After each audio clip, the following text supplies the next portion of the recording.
So as you saw, we just finished doing the die grinder wire wheels to dig out all of the rust. It took about maybe 6 hours on Monday to get all of that stuff done. Mainly because there was all this dirt caked on everything, but it turned out to be asphalt, or that stuff they seal the asphalt streets with, like a tar. So that was really difficult to get off and took forever. It took lots of acetone. The abrasives don't really cut through it. It was a nightmare, so it took way too long. I came out on Tuesday, spent 2 hours with sandpaper, 220 and 320 grit, and feathered out all of these edges from the painted areas to the bare metal, so that way there's no lip there. Basically, anywhere that a rock chipped the paint and left the paint exposed, it became a rust spot. So then you have to dig out that spot, the paint off, and you have to, really get in there, and then you have to get the area around because the rust travels under the paint. So we got most of that done. There's a couple spots that I need to get out a Dremel tool and some little mini wire wheels to kind of get those spots where I can't get my finger or the big stuff in.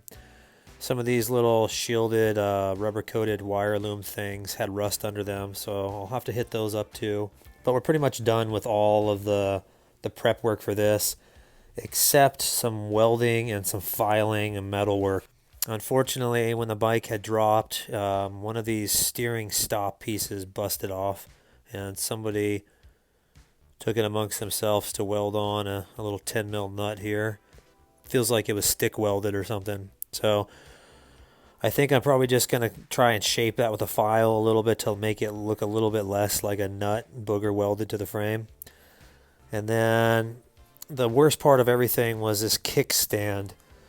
Evidently when the bike was dropped, that broke, and somebody tried their best to hillbilly weld it. So let's get you in here. So it looks like that middle bolt broke.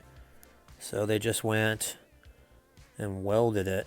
And then they put a nut in there or a bolt in there and then welded that bolt, which makes no sense. A bunch of booger welds that aren't even touching anything, don't make any sense. So kind of disappointed to find that. I couldn't tell at the beginning because all that tar was just caked over everything, like I'm sure you remember. Also, as I'm sure you're all sitting there looking at, there's this brake right here, and it kind of comes down over here.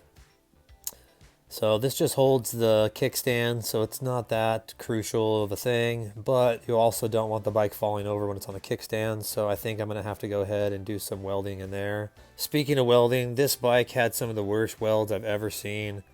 From factory, there's stuff like this all over the bike, and there's just a lot of holes. Anywhere that there's a bunch of welds beaded up, all their welds popped like blisters and left these gaping holes, so it kind of leaves like an area for rust to pile in. So there's not really much I can do about those. I could try and bead blast it, but then they just end up full of the beads anyways, and so I've just decided to kind of ignore all that. Oddly enough, I found welding sticks stuck to welds underneath the frame. I found 3 of them. So I'm not sure what was going on with Suzuki welders that day. I don't know if the guy that welded this was pissed off or just not paying attention. Anyways, I digress. Right now I'm going to go ahead and try to do the metal work. We're going to try to get this thing out into the paint booth, which is my garden shed, and get it painted. First we're going to do a 2K primer, direct to metal. Then we're going to go ahead and put on a single stage black high gloss, and hopefully we'll get this thing looking real nice.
the frame is about ready to be painted finally.